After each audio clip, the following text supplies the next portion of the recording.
दुनिया के सबसे ताकतवर मुल्क अमेरिका ने यमन पर अब तक का सबसे बड़ा स्ट्राइक किया है। अमेरिका के सेंट्रल कमांड ने यमन के रास ईसा फ्यूल पोर्ट को निशाना बनाकर यह बहुत बड़ा हमला कर दिया है। इस हमले में कम से कम 38 लोगों की मौत हुई है। 102 लोग घायल होने की उनकी खबर सामने आई है। अमेरिकी सेंट्रल कमांड के मुताबिक इस हमले का मकसद यमन में हूथी विद्रोहियों के तेल सोर्सेस को पूरी तरह से खत्म करना था, लेकिन इस हमले में यमन के आम नागरिक मारे गए हैं, जिससे अब बड़ा सवाल भी उठ गया है।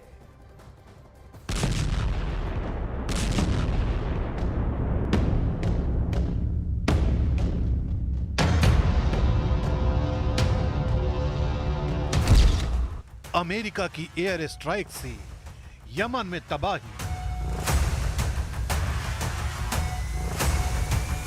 हूथी विद्रोहियों पर कहर बनकर टूटी अमेरिकी सेना।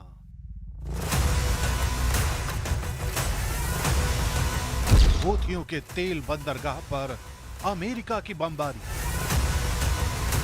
रात के अंधेरे में गिरती इन मिसाइलों ने यमन में तबाही मचा दी।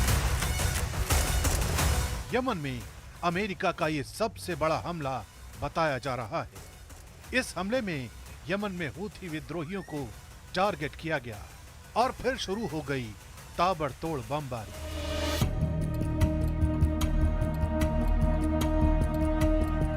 अमेरिका के ये ताजे हमले हूथियों के कब्जे वाले रास ईशा तेल बंदरगाह पर किए गए हैं, जिसके बाद रास ईशा फ्यूल पोर्ट पर तबाही का मंजर नजर आने लगा।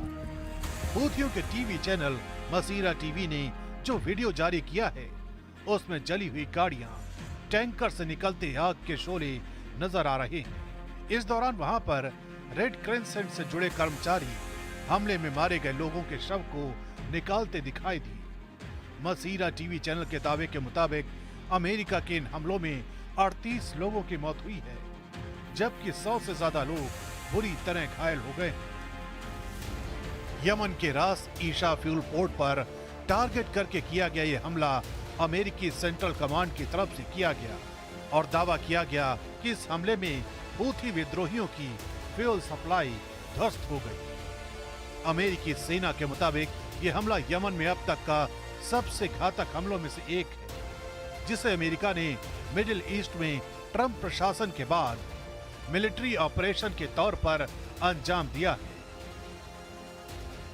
अल जजीरा की रिपोर्ट के मुताबिक रास ईशा में एक तेल पाइपलाइन और बंदरगाह है, जो यमन में एक महत्वपूर्ण बुनियादी ढांचा है।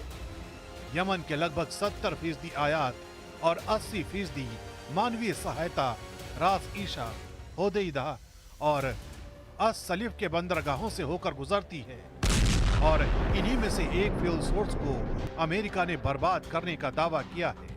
अमेरिकी सेंट्रल कमांड के मुताबिक इन हमलों के पीछे मकसद हूथी विद्रोहियों के लिए ईंधन सप्लाई करने वाले जरिए को खत्म करना था और आम नागरिकों को नुकसान पहुंचाना नहीं था। लेकिन आम लोगों की मौत ने इस स्ट्राइक को और विवादास्पद बना दिया है। यमन में इस एयर स्ट्राइक ने साफ कर दिया है कि अमेरिका अब सीधे तौर पर हूथियों की रसद प्रणाली को निशाना बना रहा है। इसके साथ ही अमेरिका ने हूथी विद्रोहियों को सीधी चेतावनी दी है कि वे जब तक लाल सागर में शिपिंग पर हमले बंद नहीं कर देते, तब तक अमेरिकी हमले जारी रहेंगे। दरअसल लाल सागर में हूथी विद्रोहियों के हमले में करीब 40 अरब डॉलर का नुकसान झेलने के बाद अमेरिका ने यमन में जमीनी कार्रवाई की शुरुआत की है, जिसके लिए अमेरिका ने 15 मार्च से अपने सैनिकों को मैदान जंग में उतार दिया है और हूथी विद्रोहियों के ठिकाने पर लगातार एयर स्ट्राइक की जाने लगी। अमेरिका का लक्ष्य साफ है, हूथियों को नेस्त नाबूद करना, और बहुत हद तक अमेरिका अपने इस मकसद में कामयाब होने का दावा कर रहा है। उधर हूथी विद्रोही भी कम नहीं है।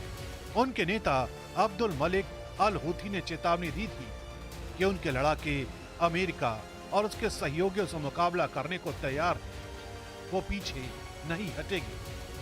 दरअसल नवंबर 2023 से जनवरी 2023 के बीच हूथी विद्रोहियों ने 100 से ज्यादा जहाजों पर हमले किए। इस दौरान हूथी विद्रोहियों ने कई अमेरिकी जहाजों और युद्धपोतों को भी निशाना बनाया, जिसके जवाब में अमेरिका हूथी विद्रोहियों पर हमले कर रहा है ताकि वे अंतर्राष्ट्रीय जहाजों को नुकसान न पहुंचाएं। लाल सागर में अमेरिकी जहाजों को टारगेट करने के पीछे हूथी विद्रोहियों का मकसद है कि इजराइल पर दबाव डालना।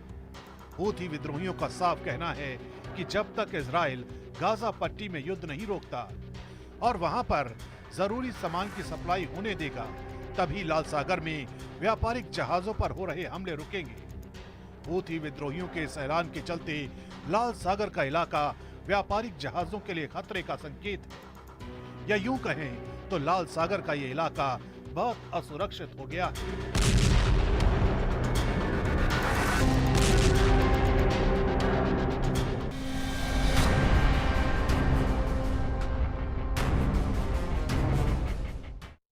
इस बीच बहुत बड़ी खबर आ रही है इजराइल और हमास के बीच चल रही जंग से जुड़ी हुई। हमास ने गजा युद्ध रोकने के लिए कई नई शर्तें रख दी है।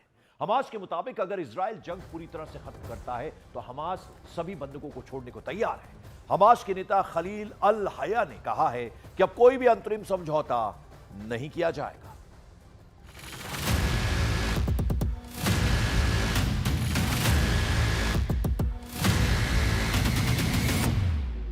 इजराइल को हमास का अल्टीमेटम।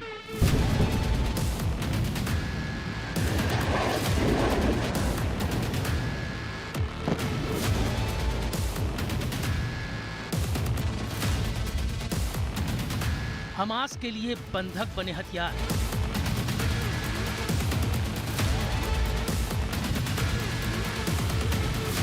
बंधकों की रिहाई के बदले युद्ध विराम की नई शर्त।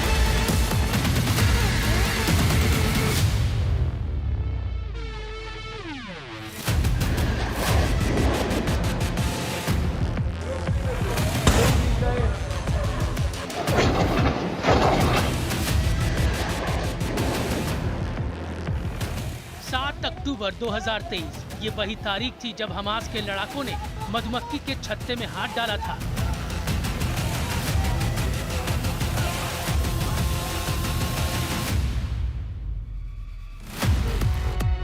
यानी इसी दिन हमास के लड़ाकों ने इजराइल में घुसकर हमला करने की गुस्ताखी की थी। उस वक्त हमास के लड़ाकों ने जो नरसंहार किया था और इजराइल के नागरिकों को बंधक बनाया, उसका अंजाम गाजा पट्टी में मची तबाही के रूप में पूरी दुनिया के सामने साफ दिख रहा है।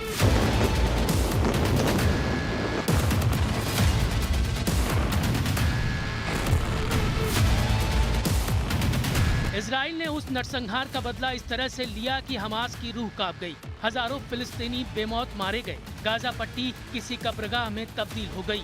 चारों तरफ तबाही का मंजर इस बात की चीख चीख कर गवाही दे रहे हैं कि हमास को इजराइल पर किए गए हमलों की क्या कीमत चुकानी पड़ी है।